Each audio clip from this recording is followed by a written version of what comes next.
Kupitia kitabu cha Danieli tunaona kwamba unaweza kuwa unapitia mateso mabaya.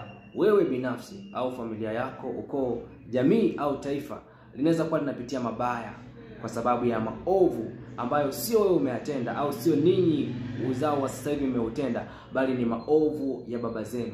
Tunaona katika Danieli sura ya 9 mstari wa 13 anasema, kama ilivyoandikwa katika sheria ya Musa, mabaya haya yote yametupata, lakini hata hivyo hatukumwomba Bwana Mungu wetu atupe fadhili zake ili tugeuke na kuyaacha maovu yetu na kuitambua kweli yake. Tunaona kwamba Danieli hapa ni wakati akiwa utumwani.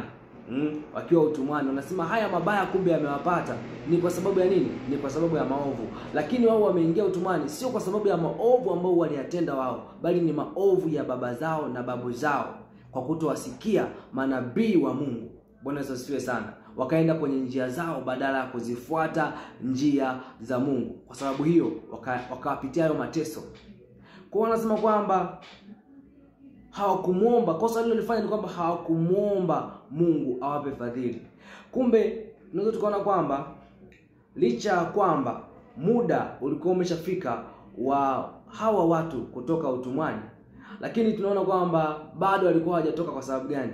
Kwa sababu walikuwa hawajaomba rehema mbele za Mungu. Walikuwa bado hawajaomba fadhili za Mungu. Hawajamsii Mungu awasaidie. Hawajatubu dhambi zao na maovu yao. Ndio maana waliendelea kubaki utumwani licha ya kwamba muda wa kutoka ulikuwa umeshafika. Tukiona hapo kwenye hiyo sura ya 9 mstari wa 2, tunaona hapo anasema kwamba katika mwaka wa kwanza wa kumiliki kwake, mimi Danieli kwa kuvisoma vitabu nalifahamu hesabu ya miaka ambayo neno la Bwana lilimjia Yeremia nabii ya kutimiza ukiwa wa Yerusalemu, yani miaka 70.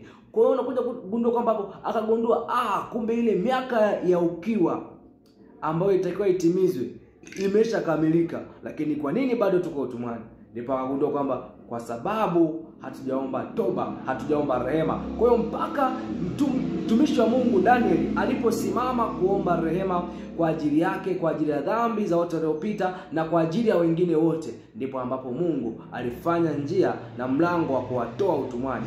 Kwa hiyo nini? Hii ina maana kwamba sio lazima kwamba taifa lote waombe, ila mtu mmoja tu kupitia maombi yake akajinyenyekeza chini ya Mungu, Mungu anaweza kusaidia taifa zima, anaweza kusaidia jamii, anaweza kusaidia familia, anaweza kusaidia ukoo kupitia mtu mmoja tu ambaye atajinyenyekeza chini ya Mungu. Kwa hiyo wewe ukiamua kuwa mmoja, ukaamua kumtafuta Mungu kwa bidii, ukaamua kujinyenyekeza mbele za Mungu, Mungu anaweza kukuokoa wewe pia, anaweza kuokoa familia yako, anaweza kuokoa jamii yako mpaka taifa lako. Kwa hiyo amua leo kuwa mmoja kati ya wale wachache ambao wameamua kuomba, wameamua kujitoa kumsii Mungu kwa ajili ya Mungu atimize mapenzi yake, kwa ajili ya maisha yake, kwa ajili ya familia yake, kwa ajili ya jamii yake na taifa lake. Umebarikiwa sana.